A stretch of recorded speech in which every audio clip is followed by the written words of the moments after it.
अस्सलाम वालेकुम, मैं हूं अलीना फारूक शेख। आपको पता है काफ़ी दिन से खबरें गर्म थी। रॉयटर्स ने रिपोर्ट किया था कि ज़रा ये बता रहे थे कि अमेरिका मुख्तलिफ ममालिक के ऊपर सफरी पाबंदियाँ लगाने के ऊपर गौर कर रहा है।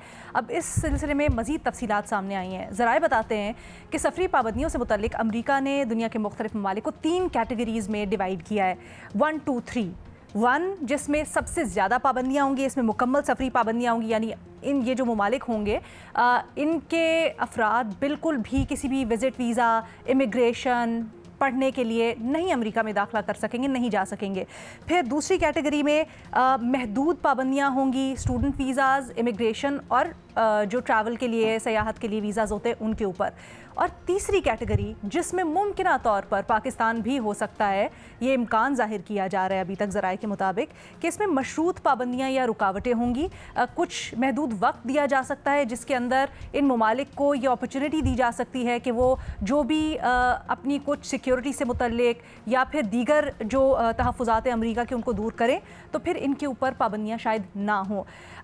जमा खातिर ये कि जितनी भी खबरें आ रही हैं ये ज़राए से हैं और इसमें मज़ीद क्योंकि अभी अप्रूवल नहीं मिला है तो तब्दीलियों का भी इम्कान है। बहरहाल ये जो खाका है एक ये सामने आ गया है और ये तो अब शोर शॉट है कि कुछ ना कुछ अमेरिका इससे मुतल्लिक इक़दामात लेने जा रहा है। और इसको इस बात से भी तक़वियत मिलती है कि गुज़श्ता रोज़ फॉक्स न्यूज़ पर इंटरव्यू देते हुए अमेरिकी नायब सदर जेडी वांस हैं, उन्होंने तो ये भी इशारा दिया कि जो ग्रीन कार्ड होल्डर्स हैं अमेरिका में जो रहते हैं या अमेरिका से बाहर रहते हैं, जिनको आप कह लें कि गैर मुस्तकिल अमरीकी शहरी भी आम इस्तिलाह में कहा जाता है, वो भी उन्होंने कह दिया कि वो अमरीकी शहरी नहीं है और उनको मुकम्मल जो बाकायदा अमरीकी शहरी हैं उन जैसे हुकूक हासिल नहीं है। अगर ज़रूरत पड़े तो उनको भी मुल्क बदर किया जा सकता है, इसमें कोई कबाहत नहीं है। ये बहुत सारे सवालात जन्म देता है। और ये जो पॉलिसी अमेरिका की चल रही है इमिग्रेंट से मुतल्लिक, दाखिले से मुतल्लिक अपने मुल्क के अंदर, इसके ऊपर सवाल कुछ यहाँ से शुरू करते हैं कि क्या ये जो पाबंदियाँ हैं ये कोई हकीकी सिक्योरिटी खदशात हैं या फिर ये सिर्फ एक सियासी हरबा है अमेरिका की तरफ से और इसका इम्पैक्ट क्या हो सकता है। हमें ज्वाइन करें इस डिस्कशन के लिए मज़हर अब्बास साहब, बेनज़ीर शाह साहबा, इरशाद भट्टी साहब और फ़खर दुरानी साहब भी हमारे साथ हैं। बेनज़ीर, आप सबसे पहले कहिएगा, ये जो इक़दामात अमेरिका की तरफ से लिए जा रहे हैं, गो के ट्रम्प जब आ रहे थे तो बहुत सारी अनप्रेडिक्टेबल चीज़ें मुतवक्के थीं, बट क्या इतनी अनप्रेडिक्टेबिलिटी कि अमेरिका में ही काफ़ी ममालिक को नहीं, शहरियों को नहीं आने दिया जाएगा, आप एक्सपेक्ट कर रही थी और क्या मुमकिन असरात हो सकते हैं? अलीना, ट्रम्प हुकूमत के जो एक चीज़ जो उनके बारे में बड़ी वाज़ेह है वो यही है कि वो बहुत ही अनप्रेडिक्टेबल है। अच्छा, इस पे आने से पहले मैं ये ज़रूर कहना चाहूँगी कि जो पाकिस्तान के हवाले से जो खबरें आ रही हैं कि हम किस लिस्ट में हैं, उसमें ज़रा थोड़ी सी क्लैरिटी इस वक्त नहीं है। आपने रॉयटर्स की रिपोर्ट के बारे में बात की, उसके मुताबिक हम येलो लिस्ट में हैं, मतलब कि उन ममालिक में हैं जिनको 60 दिन दिए जाएंगे कि वो अपनी पासपोर्ट की और वीज़ा की जो पॉलिसी और निज़ाम है उसको बेहतर करें। इसका क्या मतलब है, मेरे ख्याल से अमेरिका में भी शायद कोई नहीं जानता। लेकिन जो न्यूयॉर्क टाइम्स की रिपोर्ट आई है उसके मुताबिक हम ऑरेंज लिस्ट में है, जहाँ पे क्या कहते हैं, जो बिजनेस अमीर लोग हैं उनको बिजनेस वीज़ाज मिल जाएंगे लेकिन टूरिस्ट और इमिग्रेंट वीज़ाज नहीं मिलेंगे। तो इस वक्त इस मामले पे क्लैरिटी नहीं है, लेकिन यही कहा जा रहा है कि अगले हफ्ते 21 तारीख तक ये जो है ये फाइनलाइज हो जाएगा। तो कोई ना कोई, आपने बिल्कुल सही कहा, कोई ना कोई शक्ल में कोई ट्रैवल बैन जो है इन ममालिक पे कोई ना कोई लगेगा ज़रूर। और इसको हम इसलिए इन कॉन्फिडेंस के साथ कह सकते हैं क्योंकि जब पिछली बार भी जब ट्रम्प हुकूमत में थे 2017 में भी, तब भी उन्होंने एक ट्रैवल बैन लगाया था। तब 6 से 7 ममालिक थे और उसको कहा जाता था कि मुस्लिम बैन। और क्योंकि उनकी जो पूरी की पूरी जो इलेक्शन कैंपेन है, जो उनकी लेगेसी है, जो उनका वोटर बेस है, वो है ही इसी पे बेस पे कि वो बड़े एंटी इमिग्रेशन के खिलाफ है। वो नहीं चाहते कि इन ममालिक से, दूसरे ममालिक से लोग जो है अमेरिका में आए। अब जहाँ तक ये सवाल है कि क्या इससे नेशनल सिक्योरिटी के मसले जो है अमेरिका में वो हल हो जाएंगे, अलीना, जब किसी भी ममालिक में जब इस किस्म की एंटी इमिग्रेशन पॉलिसीज आती हैं तो उससे कोई नेशनल सिक्योरिटी के मामलात जो है, ये जो इस किस्म का जो एक्सक्यूज़ दिया जाता है, ये सिर्फ बहाने होते हैं। इसके पीछे नेशनल सिक्योरिटी का कोई मसला नहीं होता। हमारे मुल्क में भी जैसे अफ़गान रेफ्यूजीज़, जो गरीब अफ़गान रेफ्यूजीज़ हैं, उनको जब डिपोर्ट किया जाता है और निकाला जाता है तो हमें भी कहा जाता है कि मुल्क में नेशनल सिक्योरिटी के मसले हल हो जाएंगे, मईशत हल हो जाएगी, ठीक हो जाएगी। ऐसा नहीं होता। इसके पीछे हर वक्त कोई ना कोई सियासी मकसद होता है, कोई प्रेशर डालने की तरीके होते हैं। अब यहाँ पे जो सियासी मकसद है वो क्या हो सकता है? एक वजह ये हो सकती है इस ट्रैवल बैन को लाने की कि पिछले महीने से हमने देखा है कि ट्रंप की जो अप्रूवल रेटिंग्स हैं वो बहुत कम हो रही हैं। पिछले महीने कोई तकरीबन 10 पोल्स हुए हैं अमेरिका में, रॉयटर्स ने, CNN ने और भी बहुत से इदारों ने किए हैं, और उन सब में अप्रूवल रेटिंग जो है उनकी कम आई है। और इसके पीछे जो सबसे बड़ी वजह बताई जा रही है वो क्या है? महंगाई।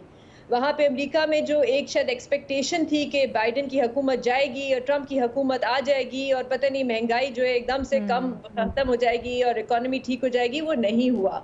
फिर दूसरी जो ये बातें चल रही हैं ट्रंप की हुकूमत की तरफ से कि हम टैरिफ्स लगा देंगे कनाडा पे, चाइना पे, उससे एक खौफ फैल रहा है कि अगर आपने टैरिफ्स लगा दिए और ये जो बाहर से सस्ती चीज़ें आ रही हैं ये आना बंद हो गई तो यहाँ पे भी फिर महंगाई और बढ़ेगी, खासतौर पे खाने पीने की चीज़ों पे। तो इस वजह से हो सकता है कि ये पॉलिसी को लाया जा रहा है अपनी जो वोटर बेस है उसको अपील करने के लिए, अपनी ज़रा मकबूलियत बढ़ाने के लिए।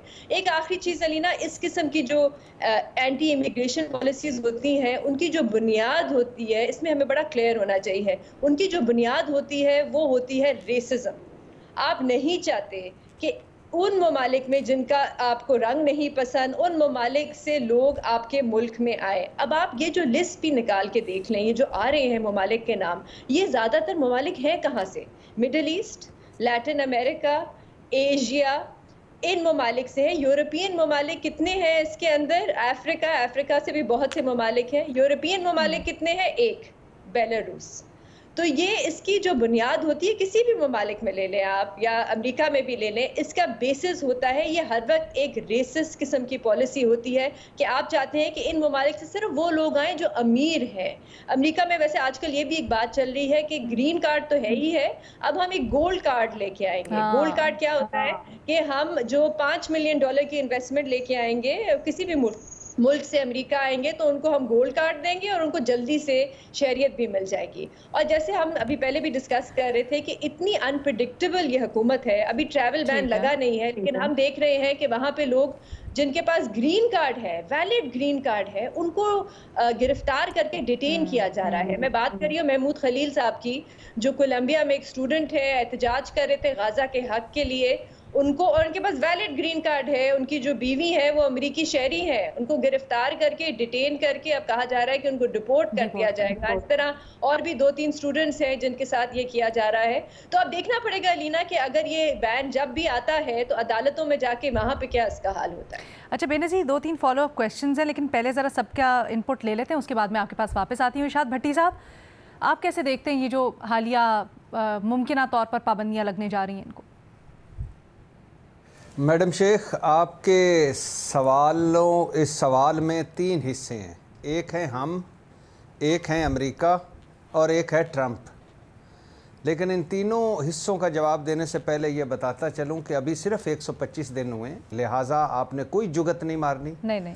और जुगतों से परहेज़ करें और शुक्रिया पर जो उल्टे लुडियाँ डाल रहे थे, अब उनको सीधी लुडियाँ डालने का वक्त आने वाला है, तो वो भी अपना सवारी अपने सामान की खुद हिफाजत करे। तो मैडम शेख पहले कर लेते हैं तो अपने शहरियों को, जो नॉन परमानेंट शहरी हैं उनको निकाल रहे हैं, ग्रीन कार्ड वालों से मुतालिक देखें क्या कह रहे हैं। आपको उम्मीद है कि दूसरे मुल्क में जाके उनकी अंदरूनी पॉलिटिक्स के अंदर कुछ ना कुछ करेंगे और खान साहब को ले जाएंगे? देखा ना मैडम शेख, मैंने आपको कहा था ना कि रुक नहीं पाई मैं भट्टी साहब रुक नहीं पाई, कहीं ना कहीं बड़ी कोशिश की मैंने, मैं नहीं रुक पाई। आपने मेरे मुदल्लल उसमें से हर्ज डाला है, रुकावट डाली है, लेकिन कोई बात नहीं सर, हमें तो हमारे ऊपर तो मुमकिन पाबंदी लग रही है, तो खान साहब को वो निकाल के ले जाएंगे, तो ये तो 2 पाकिस्तान हुए ना। फिर आज आपकी यूनिफॉर्म देख के मैं ये भी आपका जो अगली आपकी शॉट है वो भी कर देता हूँ। तो इसके 3 हिस्से हैं मैडम शेख जी। पहला है हम, दूसरा है अमेरिका, तीसरा है ट्रंप। ठीक है। हम मैडम शेख पहले अपनी बात कर लेते हैं और मुख्तसर सी बात कर लेते हैं कि हम हैं कौन। मुझे आज तक अब तो समझ अपनी नहीं आ रही कि हम कौन हैं, क्या चाहते हैं, हम क्या करना चाहते हैं, हमारा क्या आगे मुस्तकबिल का लाएअमल है, हमारा क्या हाल है, हमने करना क्या है, हम किस चक्कर में हैं सिवाय कर्जा लेने के और खुशखबरियाँ सुनाने के। यानी हमारे पड़ोसी हैं ईरान, भारत और अफ़गानिस्तान। आप सब कुछ हमारा और उनका सब के सामने है। चीन तुर्की जैसे दोस्त मुल्क हमारे कहाँ इस वक्त खड़े हैं, सब कुछ आपके सामने है। यूएई वालों को हम सिर्फ अब शिकार गांव में जाकर मिल सकते हैं, वीज़ा लेकर वहाँ जाना अब नेक्स्ट टू इम्पॉसिबल होता जा रहा है। सऊदी अरब जो हमारा मक्का मदीना है, वहाँ वो हमारे उम्रों और हज्जों को भी मशकूक नज़रों से देख रहा है। कोई पता है हमारी खारजा पॉलिसी क्या है? कोई पता है हमारा इस वक्त दोस्त कौन है, दुश्मन कौन है? कोई पता है कि किसके साथ हमने दोस्ती करनी है, किसके साथ दुश्मनी करनी है? कोई हमारा खारजा पॉलिसी पर कोई रोड मैप, कोई विजन, कुछ आगे हो? यूरोप, बरतानिया, अमेरिका तो बड़ी आगे की बातें हैं, ऑरेंज लिस्ट, रेड लिस्ट या येलो लिस्ट तो बड़ी आगे की बातें हैं। हम किधर हैं? हम करना क्या चाहते हैं? कोई शहबाज शरीफ साहब, इसाक डार साहब या कोई बताएं। दूसरे है अमेरिका, दूसरा है ट्रंप साहब। ये ट्रंप की दुनिया है madam Sheikh. Green card holders भी अमेरिकी शहरी नहीं हो सकते। अब अमेरिका में सिर्फ मेल होगा या फीमेल होगा। अब अमेरिका में पैदा होने का मतलब ये नहीं है कि आप अमेरिकी हैं। अब आप ट्रंप या ट्रंप पॉलिसियों के ख़िलाफ़ बात करें तो मिसिंग हो सकते हैं, जैसे ये बेनज़ीर साहब ने महमूद खलील की बात की। अब आप को ट्रंप साहब के साथ रहना पड़ेगा। अब तो अमेरिका में ट्रंप साहब उस तरफ भी जा रहे हैं कि ये जैसे हमारे मिसाक जमहूरियत पीपल्स पार्टी या नून से मुतासर होकर कि इसके तीसरी मरतबा भी शायद मैं सदर बनने की वो एक कोशिश कर सकते हैं, तो उस तरफ भी कुछ ना कुछ होगा। लेकिन madam Sheikh, I love him, Trump साहब को। अच्छा, मुझे कोई एतराज़ नहीं है। आई लव हिम। ट्रंप साहब तुसी ग्रेट हो। ये क्यों हम उस पर कहते हैं कि रेसिस्ट हैं, तो एंटी ह्यूमन हैं, तो फलाने हैं? भाई अब ये मफादात की दुनिया है, कोई जज्बात की दुनिया तो नहीं है। ट्रंप साहब हर वो काम कर रहे हैं जो अमेरिका के फ़ायदे में है। हर कोई किसी पर ख़र्चा नहीं करना जहाँ से फ़ायदा ना हो। सारे प्रोग्राम उन्होंने बंद कर दिए। उन्होंने कहा कि पहले मैं देखूँगा कि अमेरिका के में ऐसी चौधरी बने या पैसे देती जा रहे हैं, गैर ज़रूरी इमदादें, ग्रांटें बंद। जिस पर ख़र्चा कर चुके हैं उनसे वसूली करनी है, कोई बुरी बात है? $3 अरब उन्होंने ये यूक्रेन को दिया, वो कहते हैं मादिन याद दो हमें, फिर आगे बढ़ते हैं। और फिर जिसने अमेरिकी सपोर्ट लेनी है वो आके पैसा दे, ले। जिसने अमेरिका का साथ चाहिए वो हमारे साथ आके पैसा दे, इन्वेस्टमेंट करे, हम उसके साथ खड़े होंगे। अमेरिका की दोस्ती दुश्मनी ऑन सेल है, आएँ आपके ख़रीदें।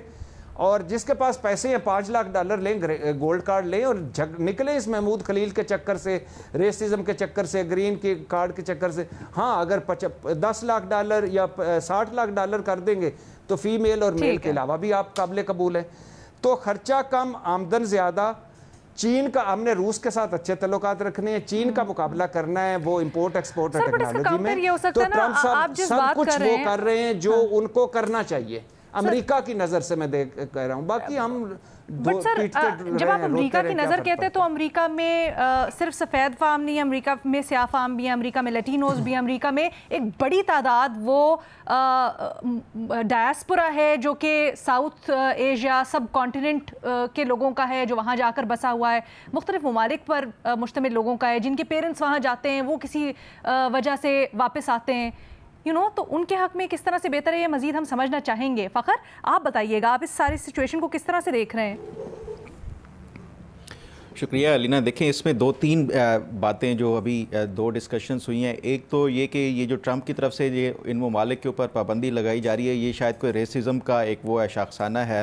मैं नहीं समझता कि ये रेसिज्म का कोई शाखसाना है। जिस तरह ये भट्टी साहब ने कहा कि हर मुल्क अपने अपने जो मफादात हैं सबसे पहले उसको ही मुकद्दम रखता है और उसके मुताबिक ही पॉलिसीज़ बनाता है। इवन पाकिस्तान को देख लें, पाकिस्तान में जो है वो अफ़गानिस्तान के हवाले से जो रिसेंटली अभी अनाउंसमेंट हुई है कि 31 मार्च तक ये जो अफ़गान इमिग्रेंट्स हैं, इलीगल इमिग्रेंट्स, वो वापस चले जाएं।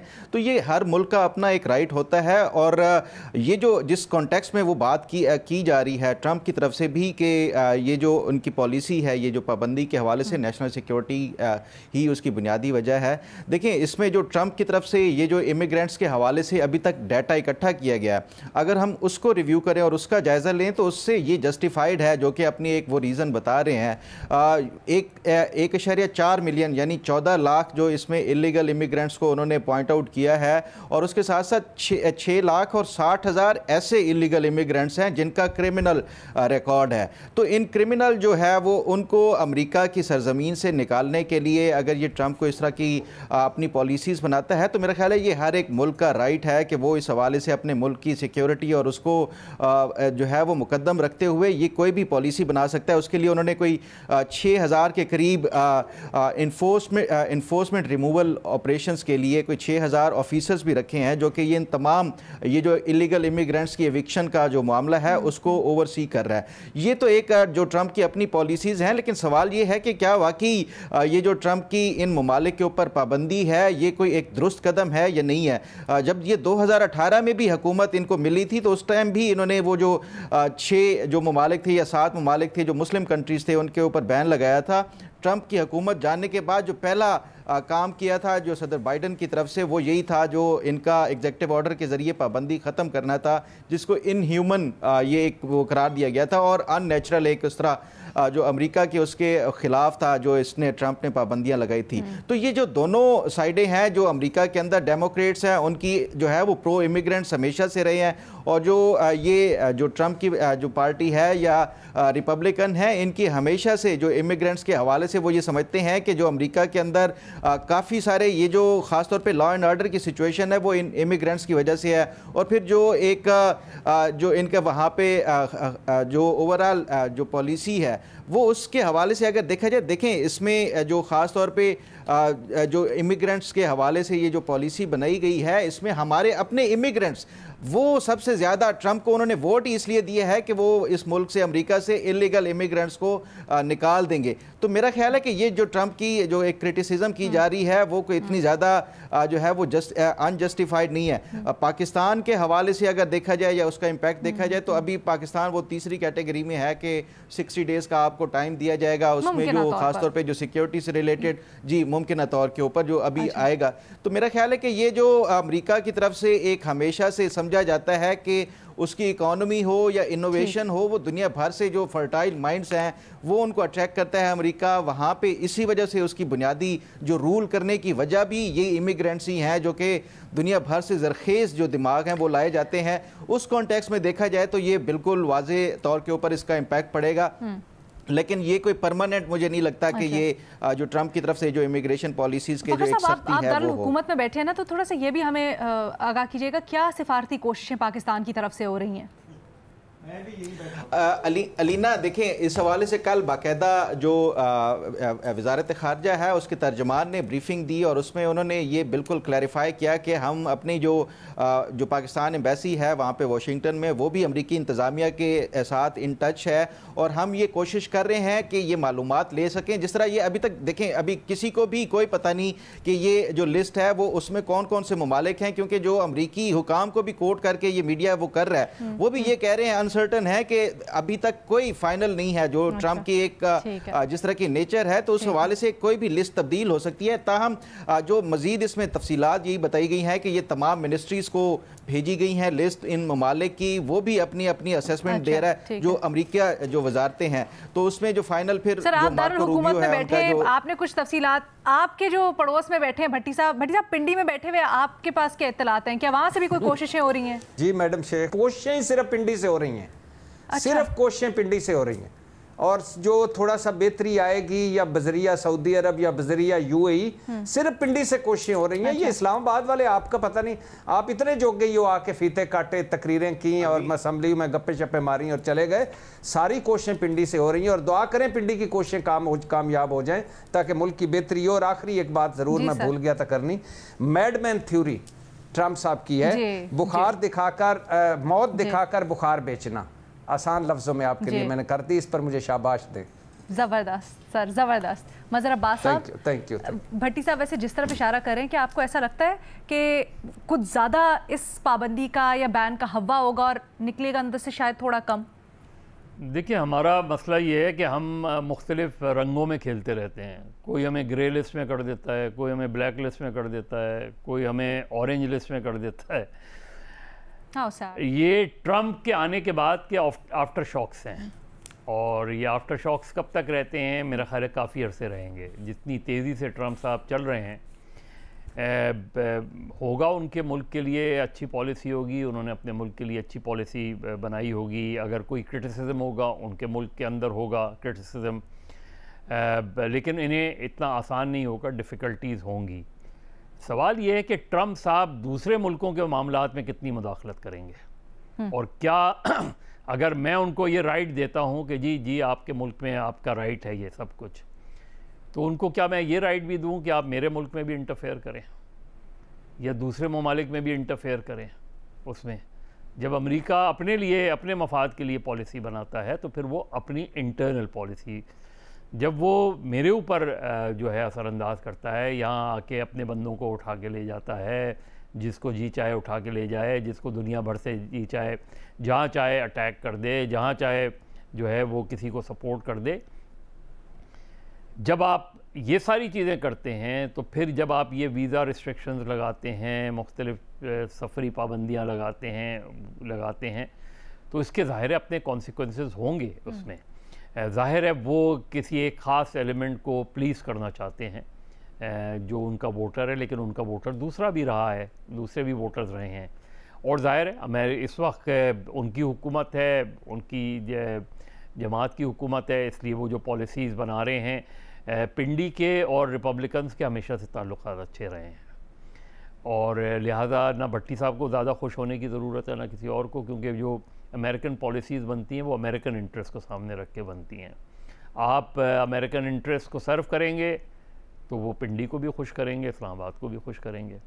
आप अमेरिकन इंटरेस्ट को सामने रख के पॉलिसी नहीं बनाएंगे तो ज़ाहिर है आप क्या होने वाला एक वाक़या जो है वो किसी भी हवाले से वो ज़ाहिर है अमेरिकन को अलर्ट कर देता है।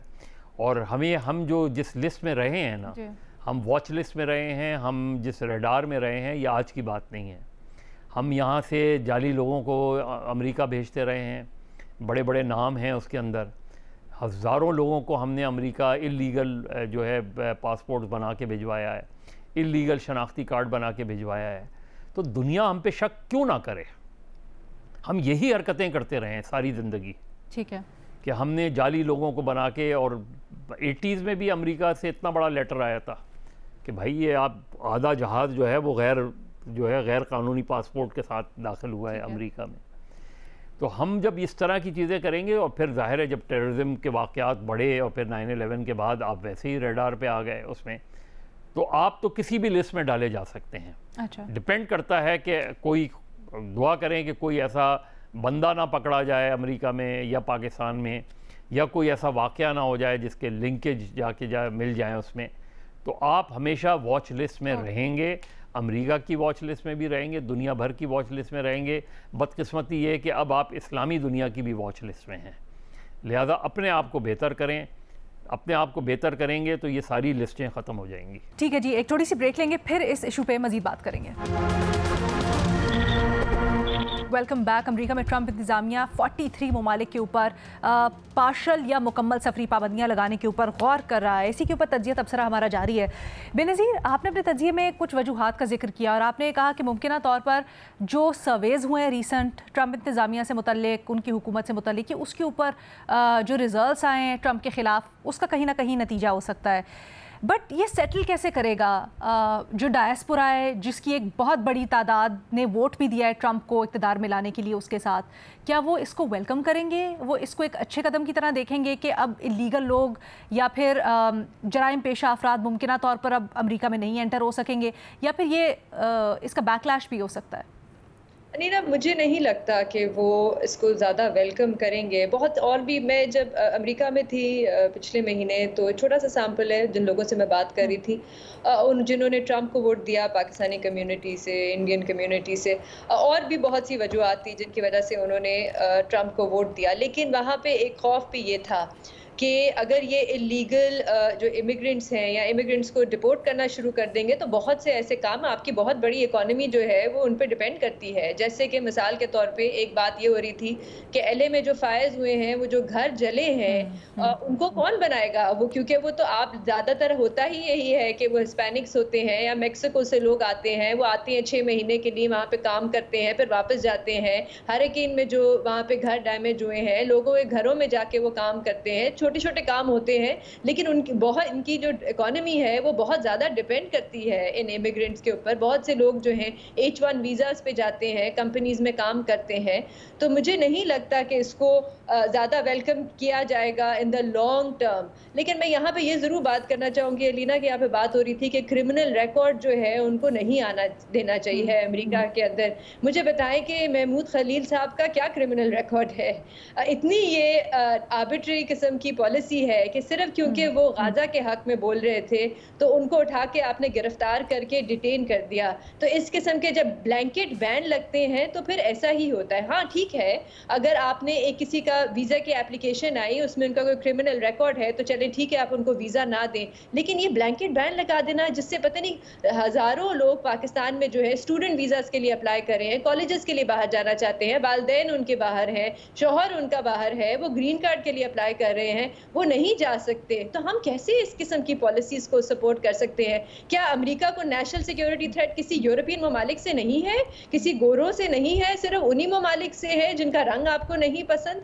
तो बिल्कुल मुझे ज़रा हैरानी हो रही थी यहाँ पे सुन के कि हम इस किस्म की पॉलिसीज को अफेक्ट करें जिसमें हज़ारों लाखों लोग जो पाकिस्तान में है वो अफेक्ट होंगे, उनकी जो जॉब्स के लिए अप्लाई कर रहे हैं वो नहीं जा सकेंगे सिर्फ इसलिए क्योंकि ट्रंप को ये ममालिक जो है वो पसंद नहीं है। भट्टी साहब भी कुछ ऐड करना चाहते हैं, फ़खर साहब भी। पहले भट्टी साहब का पॉइंट ले लेते हैं, फिर चलते हैं फ़खर की तरफ। मैडम शेख, हम इस पे अचंभे या हैरत की क्या बात है? जो ट्रंप साहब ये अमेरिका के मफाद में होगा वो करेंगे। कौन से हकूक़, इंसानी हकूक़, तो कौन से इंसान, तो कौन से, कब अमेरिका इंसानी हकूक़ के साथ खड़ा हुआ है, या कब अमेरिका ने इंसानी हकूक़ की ये जहाँ उसका मफाद होता है, वो डिक्टेटरशिप हो, वो जमहूरियत हो, वो हाइब्रिड निज़ाम हो, वो अपना काम करता है। खा वो इराक़ हो, वो शाम हो, खा वो लीबिया हो, यमन हो, लबनान हो, गज़ा हो, इसराइल हो, अमेरिका अपना मफाद देखेगा। और बाय द वे हम कर क्या लेंगे उनका? ये जो छोटी छोटी बातें इधर बढ़ के मारते रहते हैं, हम क्या कर लेंगे अमेरिका का? हमने एहतजाज करके क्या उधर जाके कहाँ बैठेंगे हम? वाइट हाउस के आगे? और कौन से सर्वे आप बात कर रहे हैं कि सर्वों की? और मैडम शेख, कौन सी सर्वों की? मैं नहीं, सफारती उनकी होती है मैडम शेख जिनके घर दाने हो। नहीं सर, फिर भी पीछे डिप्लोमेसी तो चल रही होती है ना, पाकिस्तान स्ट्रेटेजिक कुछ भी नहीं होती मैडम शेख। क्या करती हैं, कैसी बात करती हैं? कौन सा अहमियत हम रखते हैं? किधर अहमियत रखते हैं? किधर है हमारी अहमियत? इवन इंटरनली जैसे अभी हम बात कर रहे थे, वहाँ पर बड़े लोग हैं जो पाकिस्तान, इंडिया, साउथ एशिया से ताल्लुक़ रखते हैं, फिर ज़ाहिरी बात है वहाँ पर जाके बसते हैं, इन्वेस्टमेंट्स होती हैं, बहुत कॉम्प्लिकेटेड मामला है ये। वहाँ पर वोट्स नहीं है मैडम शेख, बिल्कुल ट्रंप साहब के होते हुए बेफिक्र हो जाए, इतना ना जोर डाले, इतना ना हिम्मत। मेरी बात तो सुने ना, मेरी एक बात कंप्लीट कर जवाब चाहिए सर। अगर सॉरी एक सेकंड ना सर, अगर पाबंदियों के मामले के ऊपर कोई फ़र्क नहीं पड़ता, बिल्कुल ऐसा ही करना चाहिए, तो फिर जब आप ये बात करते हैं कि प्रेशराइज़ किया पाकिस्तान तहरीक इंसाफ ने या खान साहब ने, तो वहाँ पे क्यों सही हो जाता है? वहाँ पे कैसे फ़र्क पड़ जाता है? नहीं, मुझे आप पहले तो आपके सवाल की समझ सर, नहीं आई। मुझे आपके इस कंपैरिजन की भी समझ नहीं आई जब आप ये कहते हैं कि मुझे बल्कि से एक्सप्लेन कीजिएगा। खान साहब को पता नहीं, आपकी मेहरबानी, आपने कमाल खान साहब को आप ये कह रहे हैं कि यहाँ पे जो कंपैरिजन हुआ कि जो वहाँ पर डायस्पोरा रहता है या पाकिस्तानी रहते हैं, यहाँ पर रहते हैं, उनकी राय का कोई इम्पैक्ट नहीं है ट्रंप इंतजामिया के ऊपर। तो अगर इस मामले के ऊपर नहीं है तो फिर दूसरे मामलात के ऊपर भी नहीं होना चाहिए, ये मेरा सवाल है।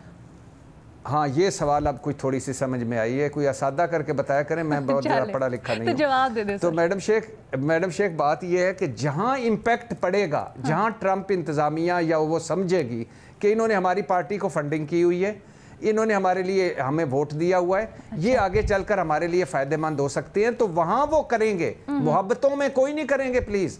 अब मैं वही समझाने की बात कर रहा हूं कि अगर आपने अमेरिका की सपोर्ट लेनी हो तो उसकी भी एक कीमत है, अमेरिका की शरीयत लेनी हो उसकी भी कीमत है, ट्रंप साहब के साथ तस्वीर खिंचवानी है उसकी भी एक कीमत है, वरना बिलावल भुट्टो की तरह दूर स्टेज पर ट्रंप साहब तकरीर कर रहे होंगे और बिलावल की एक सेल्फी आ रही होगी, बिलावल की एक सेल्फी आ रही होगी। बिलावल वाली मेरी बात खत्म कर देना, मीडियम दर्जे के इमिग्रेंट्स हैं या स्टूडेंट्स हैं, वहाँ पर बड़ी बड़ी इन्वेस्टमेंट्स हुई हैं, बड़े बड़े कारोबार हैं पाकिस्तानियों के, वहाँ पर बड़ी इन्वेस्टमेंट्स हैं। फखर दुरानी साहब आप कुछ ऐड करना चाहते हैं अभी? जी सर। वो मैडम शेख वो जो जब फायदा होगा तो कर लेंगे, ठीक है, वरना ये अब कोई नहीं इंसानी हकूक ट्रंप की नजर में। और ये सर्वे बाय द वे ट्रंप साहब मानते नहीं है। अच्छा। और पिछले सर्वों में इससे पहले हिलरी को जितवा चुके थे सारे। ये ऐसे ही सर्वे होते हैं कि इंडस्ट्री होती है। ट्रंप साहब आई लव हिम। ओके, इसमें कोई देखें कोई शक नहीं है कि ये इम्पैक्ट तो पड़ेगा जिन ममालिक के ऊपर बैन होगा उनके हवाले से भी, और जो अंडर ऑब्जर्वेशन होंगे उनके ऊपर भी इम्पैक्ट पड़ेगा। ख़ासतौर के ऊपर जो स्टूडेंट वीज़ा के ऊपर जाते हैं पढ़ने के हवाले से, उनके लिए काफ़ी मुश्किलात होंगे। लेकिन ये भी एक हकीकत है कि ये अमेरिका के जो तहफ़्फ़ुज़ात हैं इलीगल इमिग्रेशन के हवाले से, ये तकरीबन तमाम ममालिक के साथ हैं। पाकिस्तान की अगर आपको मिसाल दूँ तो आपको याद होगा ये इमरान खान ने जो साइफ़र का मामला उठाया था जिसमें रिजीम चेंज का उन्होंने जो है वो एक बाकायदा से ये किया था, ऐलान किया था अलीना। उसमें देखें 11 नुकात थे, उन 11 नुकात में से 9 नुकात जो थे वो इलीगल इमिग्रेशन और ट्रेड के हवाले से थे। ज़्यादा फोकस हमेशा से पाकिस्तान की कोई डिप्लोमेटिक लेवल के ऊपर मीटिंग्स हो, कोई सरकारी सतह के ऊपर हो, हमेशा से तहफ़्फ़ुज़ात जो सबसे ज़्यादा उठाए जाते हैं वो इलीगल इमिग्रेशन के हवाले से ही हैं, जो पाकिस्तान से गैर कानूनी तौर के ऊपर जाते हैं वहाँ पे अमेरिका के हवाले से। तो इसका इम्पैक्ट जरूर पड़ेगा। एक छोटी सी हमने ब्रेक लेनी है, उसके बाद वापस आते हैं फिर आपके सवालात। Welcome back. आपके भेजे गए सवालात तज्जियाकारों के सामने रखते हैं। भट्टी साहब आपसे ताहिर अवान पूछ रहे हैं कि तहरीक इंसाफ की सियासी कमेटी ने सोशल मीडिया अकाउंट्स की गैर जिम्मेदाराना इस्तेमाल पर काफ़ी तशवीश का इजहार किया है और बानी के सामने मामला रखने का फैसला किया है। क्या सोशल मीडिया कंट्रोल करने से पार्टी की मुश्किलात कम हो सकती हैं? जी बिल्कुल हो सकती हैं। और अब तो पाकिस्तान तहरीक इंसाफ 90% जो अभी एक दिन पहले उनकी आखिरी सियासी कमेटी, कोर कमेटी या वो इमरान खान साहब के बाद जो चंद बड़े हैं उनकी बैठक का अहवाल बताऊं तो उन्होंने 18 जगहों पे कहा है कि 18 जगहों पे हमारी पॉलिसी ये नहीं थी, लेकिन ये लोग जो थे, ये जो सोशल मीडिया वाले, इन्होंने हमें कहीं का नहीं छोड़ा, हमारे मौक़िफ़ को कमज़ोर किया। तो इसी वजह से सारे सबूतों के साथ इमरान खान साहब को के पास ले जा रहे हैं। और इमरान खान साहब के जो ट्विटर हैंडल है उसकी भी बात करने जा रहे हैं वो कि यानी वो भी उसकी भी कोई एक हद हो या जो भी ट्वीट करता है इमरान खान साहब के भी आप पे, तो फ़र्क पड़ेगा। क्योंकि आप हेलीकॉप्टर हादसा देखें, ट्रेन हादसा देखें, कोई और IMF और पाकिस्तान के मुज़ाकरात देखें, कोई और देखें, तो वो बहुत आगे जाकर रेड लाइन क्रॉस करके बात करते हैं जिसका इफेक्ट तरीके इंसाफ पर पड़ता है। ठीक, थैंक यू भट्टी साहब। फखर दुरानी साहब आपसे फराज पूछ रहे हैं, अगर असम्बली जाली है तो फिर चेयरमैन कायमा कमेटी का ओहदा भी गैर कानूनी होना चाहिए, क्यों अपोजिशन ओहदे रखकर बैठी है? बिल्कुल, मेरा ख्याल है कि ये जो स्पीकर की तरफ से वो बताया गया ये बिल्कुल दुरुस्त बात कर रहे हैं। देखें आप पार्लियामेंट के अंदर एक तो जो भी आपके पास जितनी भी सीटें हैं उसके साथ साथ कायमा कमेटियों के हवाले से भी रिप्रेजेंटेशन है, तो या तो फिर अगर असम्बली ये जाली है तो पूरी जाली है, या फिर ये नहीं हो सकता कि 80 लोग इसमें से जो है वो जेन्युइन है, बाकी जो है वो जाली हैं। इसी तरह खैबर पख्तूनख्वा के हवाले से हमेशा से देखें, मौलाना फजल रहमान से जब ये PTI के मुज़ाकरात चल रहे थे उन्होंने एक ही मुतालबा किया था कि आप यहाँ पर खैबर पख्तूनख्वा में धांधली के हवाले से एक कमीशन कायम कर दें और तहकीकात करा लें। उसके बाद जो है ये बाकी जो पूरा पाकिस्तान और सूबे भी इसके हवाले से वो मान जाएंगे कि देखें PTI बिल्कुल वो ठीक थी, तो उन्होंने अपनी तहकीकात खुद करा ली हैं। तो PTI ने मौलाना फजल रहमान का वो जो डिमांड थी वो भी नहीं पूरी की। तो इसलिए ये अगर जाली है तो फिर तमाम सूबों के हवाले से भी और यहाँ पे भी जाली होनी चाहिए, तो इक्वली वो होना चाहिए। इसलिए ये स्पीकर का बिल्कुल मैं समझता हूँ मौक़िफ़ दुरुस्त है। ओके, बेनज़ीर शाह साहिबा आपके लिए हामिद जंजुआ ने सवाल भेजा है और वो पूछ रहे हैं कि पंजाब में सहाफ़ियों के लिए जर्नलिस्ट सपोर्ट फंड को दुगना किया जा रहा है, क्या ऐसा ठीक है? अलीना, मैं तो बिल्कुल भी इस हक़ में नहीं हूँ कि सहाफ़ी जो है वो हुकूमतों से प्लॉट लें या ग्रांट लें। मेरा तो शुरू से यही मौक़िफ़ रहा है कि हुकूमत चाहे जिसकी भी हो, मीडिया जो है वो हर वक्त ऑपोजिशन में उसको बैठना चाहिए, क्योंकि एक जमहूरी निज़ाम में मीडिया का बड़ा अहम किरदार होता है। हमें 4th पिलर कहा जाता है जमहूरियत में क्योंकि हमारा काम होता है कि हम हुकूमतों को जवाब दे ठहराना, वहाँ से मालूमात लेना, आवाम तक सही मालूमात पहुँचाना बहुत बड़ी जिम्मेदारी है। हम बाकी प्रोफेशंस की तरह सहाफ़ियों का प्रोफेशन नहीं है। और अगर आप ग्रांट्स लेते हैं, प्लॉट्स लेते हैं जाके हुकूमतों से, तो एक तासुर ये ज़रूर जाएगा कि आप इंडिपेंडेंट नहीं है। मिसाल के तौर पे आपका अगर रूडा में घर होगा और प्लॉट होगा, तो क्या आप रूडा पे रिपोर्टिंग करेंगे और आप लोगों को बताएंगे कि वहाँ पे जो किसान हैं उनके साथ क्या किया जा रहा है? तो अब हम जब इस प्रोफेशन में आते हैं अलीना, हमें पता होता है कि यहाँ पे क्या हालात हैं, किस किस्म की सैलरियाँ हैं, किस किस्म के पर्क्स मिलेंगे, नहीं मिलेंगे, मेडिकल बेनिफिट्स मिलेंगे, नहीं मिलेंगे। और अगर आपको ये चीज़ें चाहिए हैं तो आप जिन इदारों के साथ काम करते हैं वहाँ पे रखें कि आप हमें मेडिकल बेनिफिट्स दें, हमें पेंशन दें। हुकूमतों से लेना, और ख़ास तौर पे जब हुकूमतें इसको इस्तेमाल कर सकती हैं आप पे दबाव डालने के लिए, अगर उनको आपकी रिपोर्टिंग पसंद नहीं आई, तो मैं बिल्कुल इसके हक में नहीं हूँ कि हमें कुछ भी हुकूमत से लेना चाहिए। बहुत शुक्रिया बेनज़ीर। मदद साहब, आपसे मेहरुन्निसा सवाल करेंगे। कॉलेज में स्टूडेंट्स के डांस की वीडियोस वायरल होने पर रहीम यार खान के सरकारी कॉलेज के प्रिंसिपल को हटा दिया गया है, क्या ये ठीक रिवायत?